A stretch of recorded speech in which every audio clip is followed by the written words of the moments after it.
তো গাইস, কেমন আছেন সবাই? আশা করি সবাই ভালো আছেন।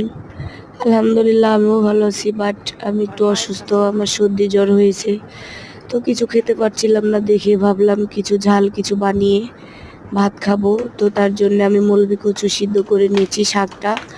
তো তারপরে আমি পেঁয়াজ আর রসুন গোটা গোটা শিলে সুন্দর করে সিদ্ধ করে নিলাম। সিদ্ধ করে নেওয়ার পরে শুকনো মরিচ কটা ভেজে নিলাম। ভেজে নেওয়ার পরে ওই তেলের মধ্যে আমি সিদ্ধ করে রাখা রসুন আর পেঁয়াজগুলো দিলাম, সাথে শাকও দিলাম। শাক দিয়ে দিয়ে সুন্দর করে নাড়াচাড়া করে নিলাম। দিয়ে সাথে কালি জিরেও দিয়েছি, আপনারা না চাইলে নাও দিতে পারেন। দিয়ে শুকনো মরিচগুলো আমি সুন্দর করে পাটা দিয়ে গুঁড়ো করে নিচ্ছি। দিয়ে আস্তে আস্তে ওখানে ওই শাকগুলো দিয়ে দিলাম। দিয়ে দেওয়ার পরে সুন্দর করে পিষে নিলাম পাটাতে। তো আমার ভর্তা রেডি। তো আমি এক টুকরা লেবু চিপে দিয়ে সুন্দর করে মাখিয়ে নিলাম।